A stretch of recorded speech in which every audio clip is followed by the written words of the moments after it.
성경 봉독하겠습니다. 전도서 4장 11절부터 12절까지. 또 두 사람이 함께 누우면 따뜻하거니와 한 사람이면 어찌 따뜻하랴. 한 사람이면 패하겠거니와 두 사람이면 맞설 수 있나니 세 겹줄은 쉽게 끊어지지 아니하느니라. 이어서 에베소서 4장 11절에서부터 16절까지 읽겠습니다. 그가 어떤 사람은 사도로, 어떤 사람은 선지자로, 어떤 사람은 복음 전하는 자로, 어떤 사람은 목사와 교사로 삼으셨나니 이는 성도를 온전하게 하여 봉사의 일을 하게 하며 그리스도의 몸을 세우려 하심이라. 우리가 다 하나님의 아들을 믿는 것과 아는 일에 하나가 되어 온전한 사람을 이루어 그리스도의 장성한 분량이 충만한 데까지 이르리니 이는 우리가 이제부터 어린아이가 되지 아니하여 사람의 속임수와 간사한 유혹에 빠져 온갖 교훈의 풍조에 밀려 유동하지 않게 하려 함이라. 오직 사랑 안에서 참된 것을 하여 범사에 그에게까지 자랄지라. 그는 머리니 곧 그리스도라. 그에게서 온몸이 각 마디를 통하여 도움을 받음으로 연결되고 결합되어 각 지체의 분량대로 역사하여 그 몸을 자라게 하며 사랑 안에서 스스로 세우느니라. 아멘. 제가 기도하겠습니다. 하나님 아버지, 오늘 진리의 말씀을 부족한 종을 통하여 선포할 때에 하나님, 전하는 자와 듣는 자에게 동일한 깨달음을 다하여 주시옵소서. 성령께서 친히 설명하여 주시옵소서. 예수님의 이름으로 기도합니다. 아멘. 아주 오래전 이스라엘 나라의 한 청년이 살았습니다. 언뜻 봤을 때 키가 좀 큰 거 외에는 눈에 띄는 외모가 아닌, 사람들이 흠모할 만한 그런 얼굴은 아닌 그런 청년이었습니다. 그런데 뭔가 신비한 분위기가 그에게 있습니다. 조금 가까이서 그를 보고 있노라면 평범한 얼굴이지만 사람들과 대화하고 또 어린이들과 놀아주면서 살짝 미소 짓는 얼굴이 신기하게도 매력적입니다. 그런 그가 사람들 앞에서 뭔가를 설명하고 전하는 일이 자주 있었는데, 그럴 때 그의 모습은 어떤 권위 있는 교수나 또 위험 있는 성직자 이상으로 엄숙하고 거룩한 모습이었습니다. 그는 이스라엘의 역사와 전통 그리고 율법에 해박하였습니다. 그럼에도 그는 아이들도 알아듣고 빙그레 웃을 정도로 쉽고도 재미있게 딱딱한 율법의 내용을 풀어 설명해 주곤 했습니다. 무엇보다 그는 하나님에 대해 깊이 알고 생생하게 전하였습니다.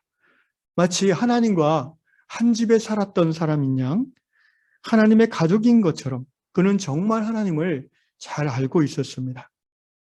그는 겸손하였고 누구에게도 쉽게 다가갔으며 자기가 입은 옷 외에는 자기 이름으로 어떤 소유도 갖고 있지 않았습니다. 그럼에도 그는 먹고 살 일에 대해 염려하거나 걱정하지 않았죠. 그를 따르고 함께하는 제자들은 때로 염려하고 걱정했지만 그는 늘 평화로운 얼굴이었습니다. 그들은 가난한 공동체였습니다. 그러나 신기하게도 굶는 일은 거의 없었습니다. 그는 사회적 약자들인 나그네와 고아를 오히려 친절하게 대했고 그들에게 자비를 베풀었으며 그 시대 사람들이 꺼려하던 창기와 세리들의 친구가 되었습니다. 그를 가까이 따르던 사람들은 점점 그에게 빠져들어갔고 그를 존경하게 되었으며 기꺼이 그의 말과 그의 행동을 따라 본받으려고 하였습니다. 그의 가르침을 들을 때면 마치 어둠이 걷히고 햇살이 떠오르듯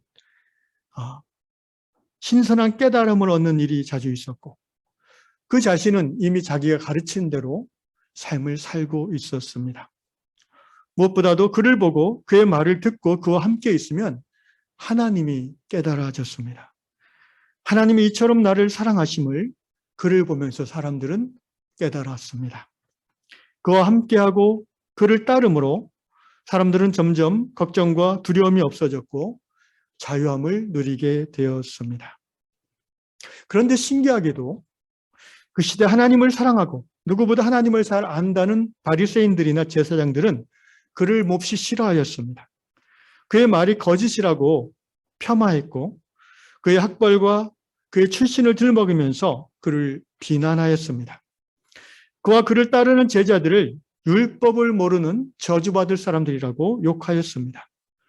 그리고 언제부턴가 그들은 그를 잡아서 죽이고자 하였습니다. 그래서 그가 갈릴리 지역에 있다가 남쪽 예루살렘으로 들어올 때는 늘 예루살렘 전체에 긴장이 조성되었습니다. 얼마 안 있어 그는 제사장이 군사들에 의해서 체포되었고 온갖 고문을 당한 후에 로마 총독의 권한으로 십자가 처형을 당했습니다. 그가 처형당하기 직전에 그 해의 대제사장인 가야바는 유대인들에게 이렇게 말했습니다. 한 사람이 죽는 것이 온 백성을 위하여 좋은 일이다. 사람들은 그가 죽었기 때문에 모든 것이 끝났다고 생각했습니다. 그를 따르던 제자들은 두려움과 허탈함을 가지고 흩어져 버렸습니다.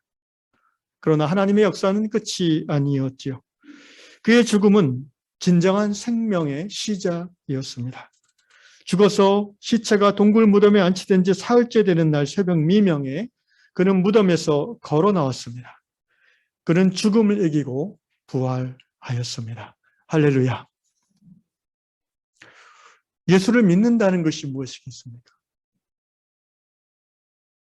예수를 믿는다는 것은 지금 제가 전한 그를 믿는 것입니다. 주후 1세기 지금의 이스라엘 나라 팔레스타인 땅에 실제 살았던 나사렛 청년 예수를 나의 주, 나의 하나님으로 고백하는 것. 그것이 예수를 믿는 것입니다. 그가 십자가 대속의 죽음을 나를 위하여 죽었고 죽음으로 끝나지 않고 부활하셨으며 지금도 부활의 몸으로 살아있어 만물을 모든 사람들을 다스리시는 주님이심을 마음으로 믿고 입으로 시인하는 것이 예수를 믿는 것입니다. 이것을 고백함으로 우리는 죄와 죽음으로부터의 자유함을 얻습니다. 곧 구원을 얻습니다. 영생에 들어가게 됩니다. 그 신앙을 고백한 결과 우리는 하나님을 감히 아버지라 부르게 됩니다. 그리고 하나님을 점점 알고 하나님이 나를 사랑하심을 깨달아 그 하나님을 사랑하는 마음이 생겨나기 시작합니다. 하나님과 인격적 교감이 시작됩니다. 예수를 믿는다는 것은 이 나사렛 청년 예수를 주와 하나님으로 고백함으로 말미암아 하나님 없는 삶에서 하나님과 함께하는 영원한 생명의 삶으로 옮겨지는 것입니다. 믿습니까? 부인할 수 없는 우리가 공유하는 진리입니다. 그런데 과연 예수를 믿는다는 것은 그것으로 충분한지요? 예수를 믿는다는 것은 예수가 나의 주나 하나님인 것을 입으로 고백하고 마음으로 시인하는 것으로 충분합니까? 원칙대로 하면 충분합니다. 그런데 오늘 실제 우리의 삶에서 그것으로 충분하다고 얘기할 수 없습니다. 사도행전 9장 2절에 보면 사울이 바울 되기 전에 대제사장의 권한을 위임받아서 예수 믿는 제자들을 체포하려고 출발하는데 그때 사도행전의 저자인 누가는 사울이 잡고자 하는 예수 믿는 사람들을 가리켜서 뭐라고 기록했냐면은 그 도를 따르는 사람들이라고 기록했습니다. 따라합시다. 그 도를 따르는 사람들. 예수를 믿는다는 것은 단순한 고백에서 끝나는 것이 아니라 그 고백을 근거로 그 도, 그 길이죠. 그 삶의 길을 따라 사는 것까지가 예수를 믿는 것입니다. 믿는다는 것은 그러므로 고백하고 그리고 두 번째 고백한 대로 따라 사는 것입니다. 이것이 예수를 믿는 것입니다. 초대교회 성도들은 그 예수의 길, 진리, 그 구원의 도를 마음으로 입으로 고백했을 뿐 아니라 동시에 그 도를 따라 살아가는 사람들이라고 주위 사람들이 부를 정도로 구별된 삶을 살았습니다. 구별된다는 말은 거룩한 삶을 살았다는 것입니다. 거룩하다는 말의 원뜻이 세상과 구별된다는 뜻이기 때문에 그렇습니다. 예수를 믿는 믿음을 고백함의 결과로 우리는 구원을 받았습니다. 죄사함 받고 의롭다 인정받으며 하나님의 자녀가 되었습니다. 그리고 그 고백의 근거에서 예수의 길을 삶으로 따라 살게 될 때 우리가 얻는 결과는 신앙의 성숙입니다. 성장입니다. 고백만 하는 성도는 성장하지 않습니다.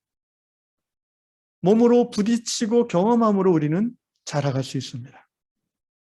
예수를 나의 주 하나님으로 고백할 뿐 아니라 일상생활 속에서 그분의 주되심을 인정하며 예수님처럼 살려고 몸부림치는 성도, 그 성도는 성장할 수밖에 없습니다.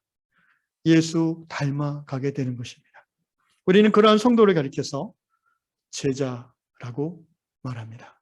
성경은 예수의 제자라고 할 때 예수를 고백할 뿐 아니라 예수를 따라 삶 속에서 그분을 닮아가려고 몸부림치는 자들, 제자라고 표현하고 있습니다. 지난주에 말씀드린 대로 제자라는 단어는 신약 성경에서 263회 이상 쓰이는 대단히 많이 나오는 단어이지만 그리스도인, 성도라는 단어는 몇 차례 나오지 않습니다. 우리는 우리의 정체성을 크리스찬, 예수 믿는 성도라는 정체성에서 이제는 한 걸음 더 나아가서 나는 예수의 제자입니다. 따라합시다. 나는 예수의 제자입니다. 우리는 예수의 제자들입니다. 이렇게 우리의 정체성을 바꿔나가는 저와 여러분 될 수 있기를 축원합니다. 제자됨은 고백과 따름이 함께 갈 때 제자. 원래 제자라는 말은 스승을 통해서 배울 뿐 아니라 스승을 따라 살아가는 사람을 제자라고 합니다. 동양의 유교에서도 그렇습니다. 그래서 스승의 가르치는 말뿐 아니라 스승의 얼굴 표정, 손짓, 스승의 얼굴, 몸, 행동거지 하나하나에 제자들은 굉장히 깊은 관심을 가졌고 그래서 스승된 자도 자신의 몸가짐을 심히 조심하였다고 합니다. 왜? 자기가 가르치는 것뿐 아니라 자기의 삶이 그들의 모델이 되기 때문에 그렇습니다. 저는 여러분의 스승이 될 자격이 없습니다. 왜냐하면 저는 그렇게 삶에 있어서 여러분의 모범이 되지 못하기 때문입니다. 그러나 예수님은 우리의 스승이 되기에 충분하신 줄 믿습니다. 우리가 함께 그분을 따라가는 제자가 되기를 주 이름으로 축원합니다. 어떻게 제자가 될 수 있습니까? 훈련받아야 됩니다. 개인적으로가 아니라 공동체 안에서 함께 말씀을 중심에 놓고 따라 사는 훈련을 받을 때에 우리는 제자의 삶을 살아갈 수 있게 됩니다. 고백은 매일 말씀을 토대로 반복되어야 됩니다. 성경을 묵상하고 기도하며 고백하는 것은 매일 우리의 삶 가운데 이루어져야 되는 믿음의 토대입니다. 마귀가 노리는 것은 우리의 고백을 멈추게 하는 것입니다. 우리는 아침에 새벽 기도할 때만 고백하는 것이 아니라 직장, 일터 현장에 나아가서 처음 하는 말이 바로 우리의 주 예수에 대한 고백이 되어야 됩니다. 거기에 근거해서 그날 하루의 삶이 예수를 따라가는 삶이 될 수 있는 것입니다. 무엇보다도 이 고백과 삶은 종교 영역에서만 이루어져서는 될 수 없습니다. 그것은 바리새적 신앙의 지름길일 뿐입니다. 신앙은 종교에 국한되는 순간 죽어버릴 수밖에 없습니다. 신앙은 종교를 포함한 일상 속에서 비로소 진가를 발휘하는 것입니다. 그리고 예수의 제자됨의 길을 걸어갈 때에 중요한 것은 함께 가는 것입니다. 혼자서는 never, 절대로 그 길을 갈 수 없어요. 혼자 가려고 하는 순간 바로 마귀가 세상이 그를 삼켜버릴 겁니다. 함께 어깨동무하고 중보하며 붙잡아주며 사랑을 나눌 수 있는 신앙의 공동체가 없다면 우리의 신앙은 무기력할 수밖에 없습니다. 오늘 전도서 말씀이 바로 그런 이야기입니다. 전도서 4장 11절과 12절을 보시면 또 두 사람이 함께 누우면 따뜻하겠거니와 한 사람이 어찌 따뜻하랴. 과거에 교통수단이 별로 없을 때 여행자들은 주로 도보나 낙타나 말을 타고 다닐 수밖에 없었고 노숙은 일상이었습니다. 노숙함에 있어서 한 사람이 잘 때보다 두 사람이 등을 맞대고 또는 껴안고 자는 것이 동사를 막는 데 대단히 중요한 지혜였습니다. 한 사람이면 따뜻할 수 없다고 합니다. 두 사람이면 따뜻합니다. 12절 말씀, 한 사람이면 피하겠거니와 두 사람이면 맞설 수 있나니 세 겹줄은 쉽게 끊어지지 아니하느니라. A cord of three strands라고 되어 있는데요. 여러분 새끼 꽈보셨어요? 제가 어렸을 때 할아버지랑 꽈봤던 기억이 있는데 새끼를 이렇게 세 겹으로 해서 꽂지 않습니까? 한 겹일 때는 세게 잡아당기면 끊어지지만 지푸라기밖에 안 되니까 그것이 세 겹으로 매듭을 지어졌을 때는 웬만한 힘이 아니고선 끊을 수가 없습니다. 한 사람이면 마귀에게 질 수밖에 없어요. 세상이 먹힙니다. 마귀는 그를 겸하여 섬기는 자로 변제시켜버립니다. 두 사람이면 어찌어찌 외로움을 이기고 버텨내지만 늘 위태하지요. 그래서 주님께서 신앙 고백, 베드로의 신앙 고백, 주는 그리스도시요 살아계신 하나님의 아들이시니라는 고백 위에 내가 나의 교회를 세우겠다라고 선언하신 겁니다. 그 고백을 하는 사람들의 공동체 위에 그 신앙 고백을 토대로 교회, 그리스도의 몸을 세우고 지체들을 몸에 붙이신다는 것입니다. 그리고 선포하셨습니다. 음부의 권세가 이기지 못하리라. 아멘. 구약시대 이스라엘 12지파가 야훼 신앙을 진실하게 고백하며 율법 안에서 하나 되어 말씀대로 살고자 할 때에 이스라엘은 작은 나라지만 주변 강대국들을 두렵게 하는 나라였습니다. 그러나 이스라엘 백성들이 자신들이 고백한 신앙의 고백에 일치하지 않는 불일치의 삶을 살아가기 시작했을 때에 하나님께서 미슈팟 앤 체닥, 공의와 정의와 공의의 열매를 원하셨는데 포악과 부르짖음의 열매를 맺게 되었을 때에 주변 강대국들은 이스라엘을 잡아먹어 버렸습니다. 한 사람이면 피할 수 없어요. 두 사람이면 버티지만 세 사람은, 공동체는 이겨낼 수 있습니다. 그 공동체가 말씀 안에서 예수를 따라 살아가는 사람들의 공동체일진데 어떠한 지옥의 권세도 교회를 무너뜨릴 수 없는 것을 예수의 이름으로 선포합니다. 오늘 에베소 4장은 그래서 우리에게 참으로 중요한 교회에 대한 말씀입니다. 신약 성경의 교회론의 어떤 핵심이라고 볼 수 있는 부분이 바로 에베소서고요. 특별히 4장입니다. 고백과 따름, 곧 신앙과 삶의 일치를 추구하는 제자 공동체로 나아가는 교회에 대한 이야기입니다. 그러한 제자 공동체를 가리켜서 에베소 4장은 뭐라고 얘기하냐면 성장, 성숙한 교회다 또는 온전한 교회다 이렇게 표현하고 있습니다. 이제 에베소 4장을 눈으로 따라와 주십시오. 4장 11절부터 봅니다. 12절에 보면 그리스도의 몸을 세운다. 세워진 교회, 넘어진 교회, 주저앉아있는 교회가 아니라 세워진 교회. 제자 공동체는 어떤 교회인가?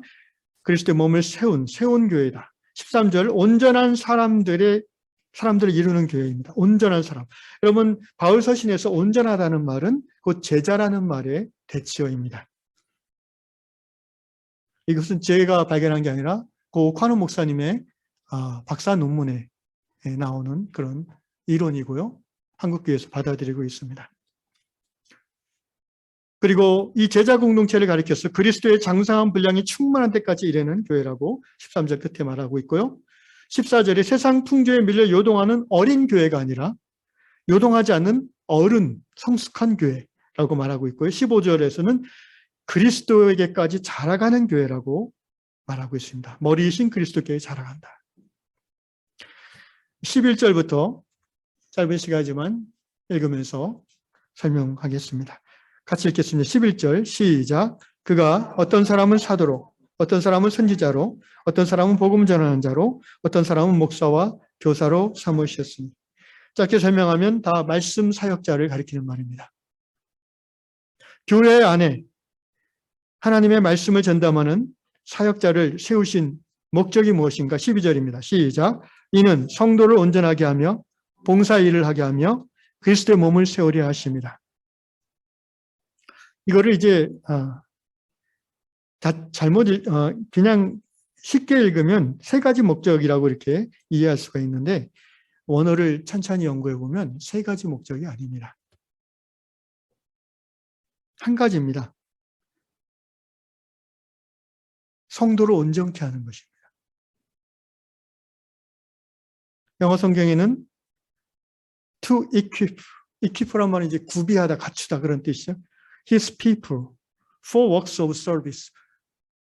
이 따로따로 목적이 아니라 말씀 사역자를 세우는 목적은 봉사의 일, 섬김의 일을 공동체 안에서 또는 세상 가운데 감당케 하기 위해서 그 주님의 백성들을 갖춰지게 하는 것이 말씀 사역자의 세워주신 목적이에요.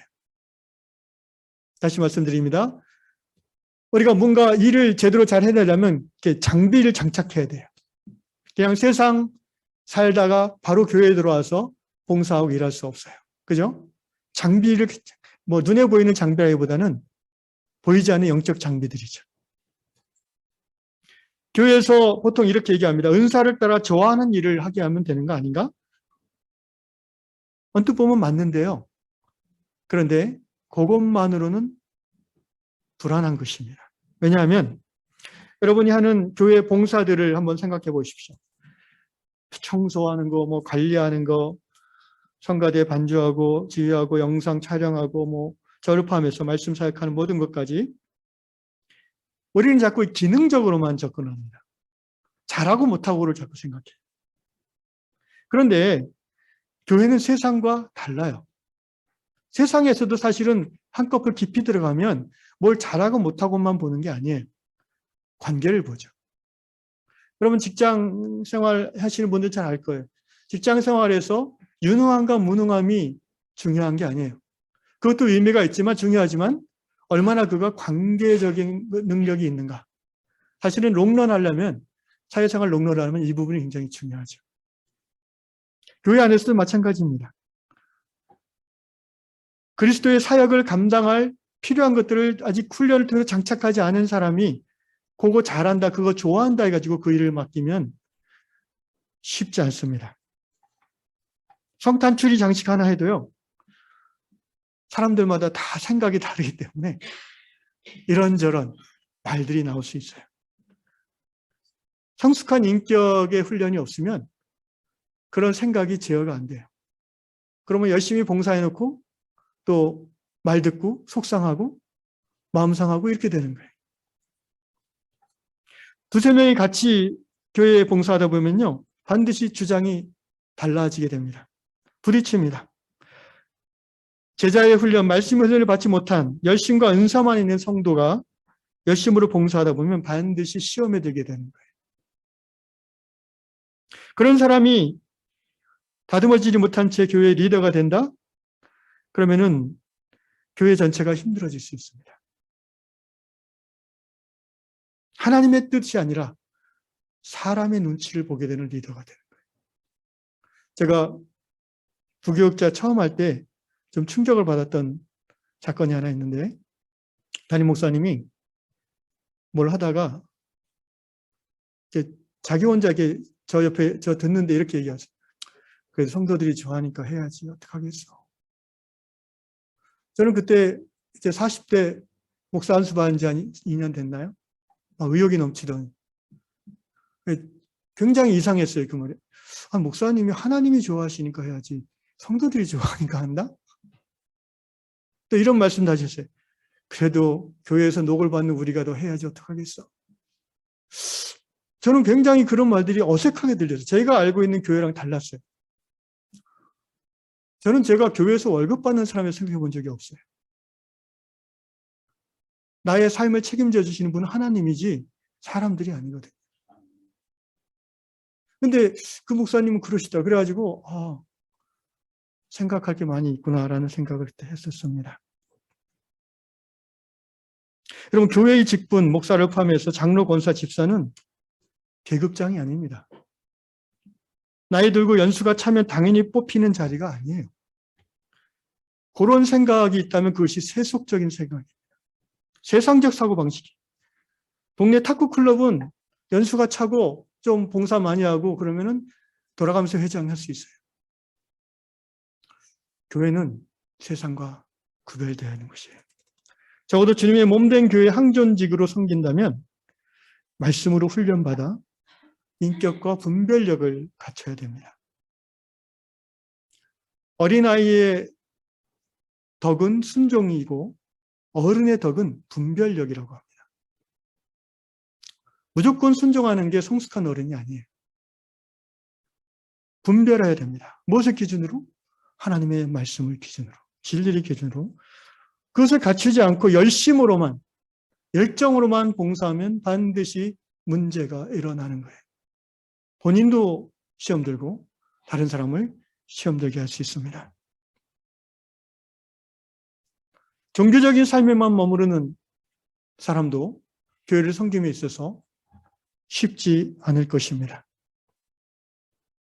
사랑하는 유양의 성도 여러분, 우리가 교회에서 항존직이 된다는 것은요,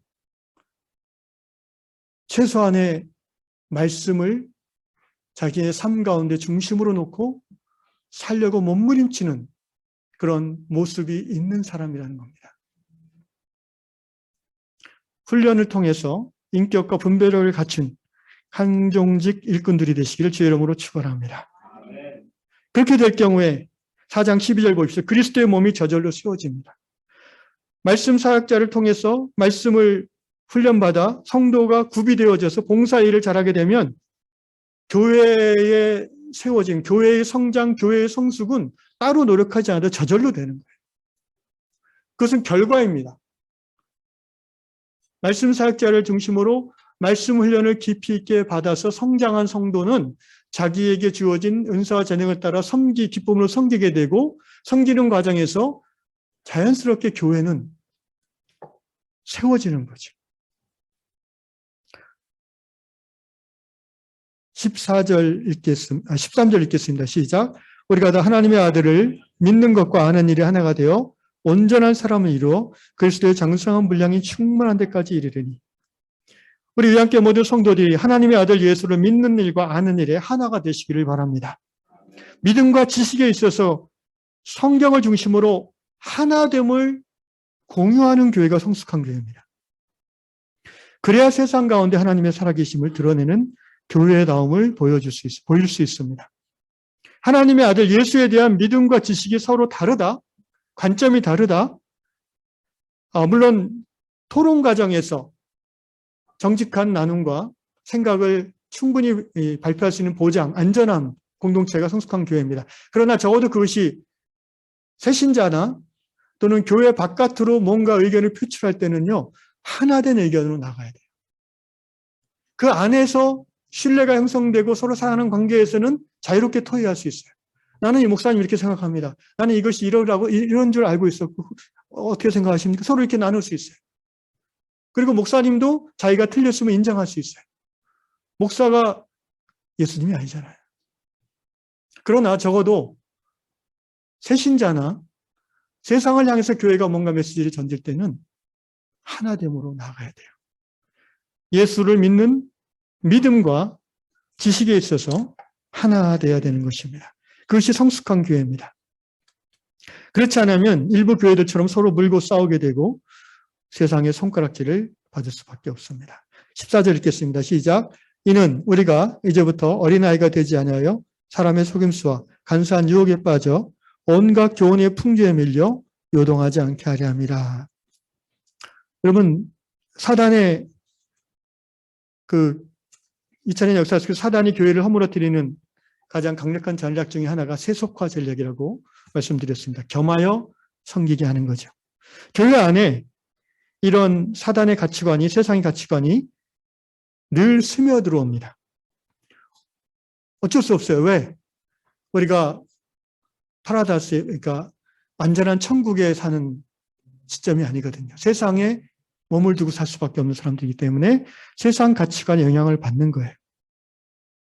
그래서 하나님의 말씀 진리를 더 깊이 있게 깨달아야 됩니다. 올바르게 깨달아야 됩니다. 그래서 하나님의 말씀을 기준으로 세상의 풍조와 사조와 가치관과 세계관을 필터링해야 돼요. 이게 로마서 12장 2절의 말씀 아닙니까? 너는 이 세대를 본받지 말라는 말이 바로 그런 의미예요. 그냥 아무 생각 없이 따라가면은요, 하나님 나라 생각을 안 하고 세상 생각대로 교회도 움직이려고 한단 말입니다. 예를 들어 봅시다. 세상은요, 특별히 자본주의 사회는 사람을 수단으로 보는 관점이 많아요. 이용 가치로 봅니다. 여러분, 그게 성경적인 사고방식이 아닌 거 우리가 다 알죠. 그런데 교회 안에도 그런 사고방식이 많이 스며들어와 있어요. 여러분, 교회에서 사람을 월급 주고 사용한다라고 생각하면 안 돼요. 그거는 자본주의 회사에서 그렇게 생각하는 거고요. 효용성, 효율 이런 거 말입니다. 어떤 새로운 사람이 교회에 들어온다는 것은 이 목사를 포함해서요. 그 공동체 전체의 하나의 멤버로 하나님 주시는 거예요. 그러면은 한 사람이 이렇게 작은 공동체 같은 경우는 한 사람만 새로운 사람이 들어와도요. 전체적으로 연결되어 있어요. 유기적으로 연결됐기 때문에 파동이 일어나요. 그것이 교회 전체를 긍정적으로 성장하게 하는 파동이 될 수도 있고요. 오히려 교회 전체를 시들게 할 수도 있어요. 지체로 하나님이 보내신 게 지체. 포도나무의 가지 중에 하나로 붙여주시는 거예요. 그 몸에. 예수의 몸에. 우리가 이런 사람을 받아들임에 있어서 돈의 논리로 어떻게 그 사람을 평가할 수 있습니까? 그것은 세속적인 사고방식입니다. 만약에 그런 논리로 그를 대한다면 1년, 2년, 10년이 가도 그 사람은 이 공동체의 지체가 될 수 없어요. 그냥 고용인이 되는 거예요. 고용인이 되는 거예요. 일주일에 몇 번 일했으니까 얼마 준다. 여러분, 그런 개념으로만 그 사람을 바라보고 싶어요? 그건 슬픈 일입니다. 그리스도의 몸된 교회에서. 교회는 아르바이트 하는 데가 아니거든요.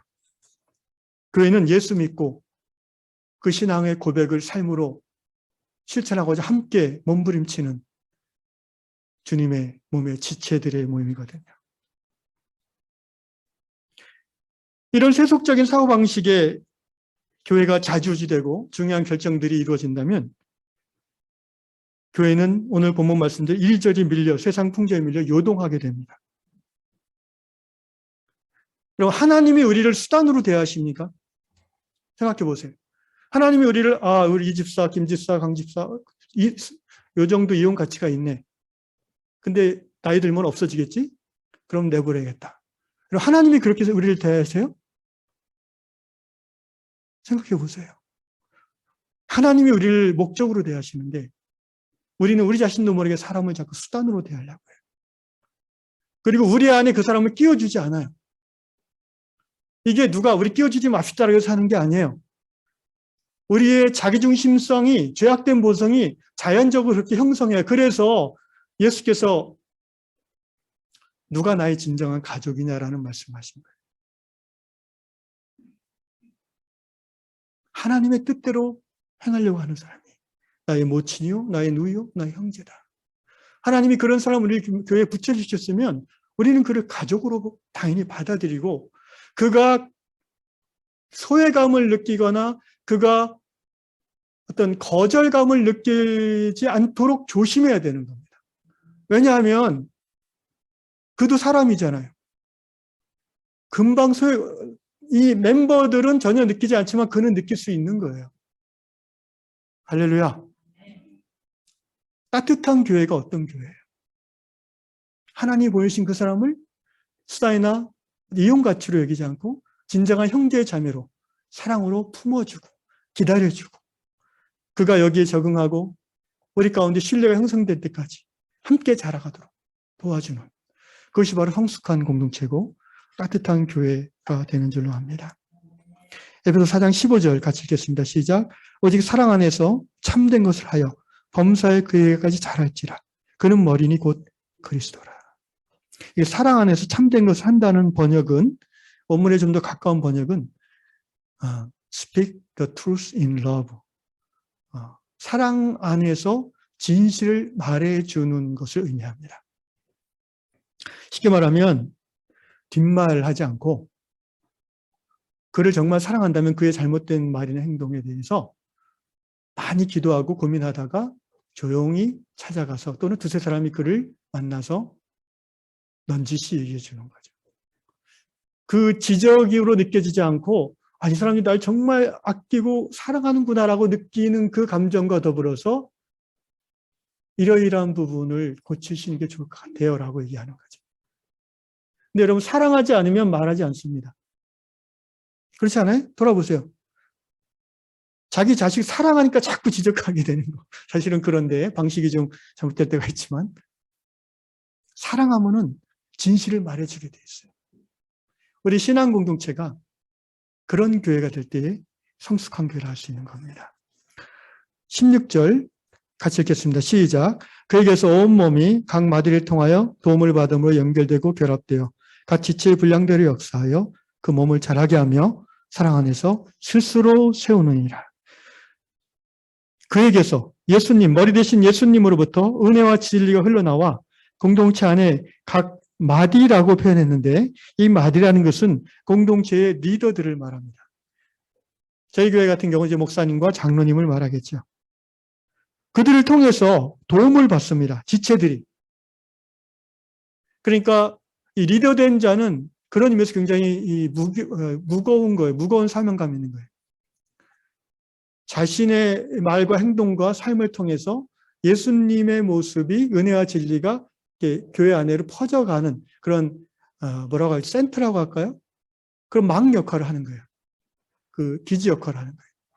그래서 그 결과는 뭡니까? 지체들이 서로 연결 결합되게 하는 거예요. 교회가 서로 깊이 사랑하게 되는 거죠. 하나 되게 하는 거죠. 그리고 또 어떤 결과가 나옵니까? 각 지체의 분량대로 역사하는 결과가 나와요. 한 성도 한 성도 여러분 필요 없는 성도는 없어요. 아멘? 하나님이 붙여주신 모든 성도는 어린아이부터 노년일까지 그가 설사 장애가 있고 뭔가 부족함이 있다 할지라도요. 그 교회 공동체 그 몸에 반드시 필요하기 때문에 주시는 거예요. 세상의 기준으로 저 사람은 별로 우리 교회 도움이 안 돼라고 생각하시면 안 돼요. 그거는 하나님의 생각을 무시하는 거예요. 그래서 우리는 그가 지음받은 그 모습에서 그 분량이 최대한 드러나도록 섬기고 돕는 교회. 여러분 우리 이런 교회를 만들어 갑시다. 저는 이런 교회를 꿈꿉니다. 그러면 교회는 자라게 돼요. 성장하게 돼요. 숫자가 많아진다는 의미가 꼭 아니에요. 자연스럽게 숫자도 늘어나겠지만 숫자와 비교할 수 없는 성숙한 교회가 되는 거죠. 미국을 대표하는 50개 교회가 있는데 미국은 굉장히 교회가 많을 거 아니에요. 우리나라보다. 그중에 세이비어스 처치라는 워싱턴에 있는 교회가 있는데 그 교회는 멤버가 150명밖에 안 돼요. 그런데 미국을 대표하는 영향력 있는 교회에 뽑힙니다. 또 하나 그 회심이라는 책으로 유명한 짐 월리스의 소저너스 공동체. 거기도 미국을 움직이는 공동체 50에 들어가요. 거기는 기껏해야 50명도 안 돼요. 그 교회들이 어떻게 이렇게 영향력을 세상 가운데 하나님의 역사하심을 드러낼까요? 순도예요, 순도. 복음의 순도. 예수를 따르는 삶의 순도가 굉장히 높은 거예요. 여러분 그 세이비어스 처치는요. 한 해 그 교회를 통해서 세상에 이렇게 돈으로만 계산할 때 나가는 돈이 수백억이에요. 멤버가 150인데. 이렇게 생각하면 또 계산이 빠른 분들은 1인당 얼마씩 헌금해야 돼 그렇게 생각하죠. 그렇지 않아요. 그분들 부자들 없어요, 별로. 그 150명이 약 15개의 소그룹으로 나누어서 세상 가운데 사역하는 사람들이에요. 교회의 사역이 자기의 잡이 되는 사람들이 많아요. 그 중에는 의사도 있고 건축사도 있고 전문인들이 많아요. 그분들이 자기의 전문성을 가지고 세상을 섬기면서 생계도 해결하는 거예요. 물론 넉넉하게 살지는 못하겠죠. 그런데 그들의 삶의 목적이 그게 아니에요. 하나님의 영광을 드러내는 거기 때문에 행복하게 살 수 있는 거예요. 그 교회에서 하는 여러 가지 노숙자 사역, 그다음에 미국은 그 이민법이 까다롭잖아요. 그래서 그런 분 불법 이민자들을 위한 숙소를 세워주고, 그다음에 알코올릭이나 마약, 드러그도 고치는 그런 사역, 그런 사역들이 굉장히 전문가들에서 성경적인 원리 탁월하게 이루어지기 때문에 오히려 시나 주에서 그런 것들을 벤치마킹해가는 정도로 15,000명, 10만 명 모이는 교회보다 훨씬 더 세상에 하나님을 드러내는 거예요. 우리도 그런 교회를 꿈꿉시다. 그럴 수 있습니다. 근데 그 세이비어스 처치 교회는요, 그 목사님이 지금 은퇴하셨죠. 90 넘으셨으니까 은퇴하셨고, 처음 시작할 때 15년 동안은 아무 사역도 안 하셨대요. 훈련만 했습니다. 그 교회는 그 수도원을 하나 갖고 있는데요. 모든 멤버들이 의무적으로 1년에 3주간 그 수도원에 가서 혼자 있어야 돼요. 영성훈련의 강도를 알 수 있겠죠, 여러분.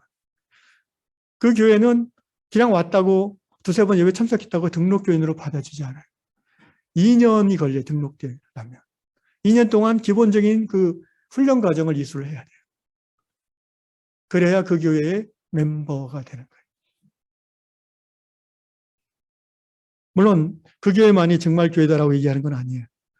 오늘 우리 요양공동체 입장에서 우리가 배울 수 있는 부분이 분명히 있다는 거죠. 말씀을 정리하겠습니다.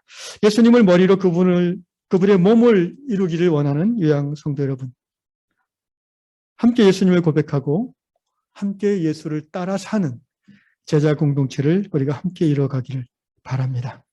삼겹줄 제자 공동체, 말씀 은혜를 통해서 받은 바 은사와 재능으로 봉사하되 성숙한 인격과 분별을 가지고 섬기며 어린아이가 아니라 어른으로서 세상 풍조를 무분별하게 따라가는 교회가 아니라 세상 풍조를 말씀으로 거슬러서 세상 가운데 하나님의 살아계심, 하나님 나라를 삶으로 보여주는 그런 여러분, 그런 우리 교회 되기를 주의 이름으로 축원합니다.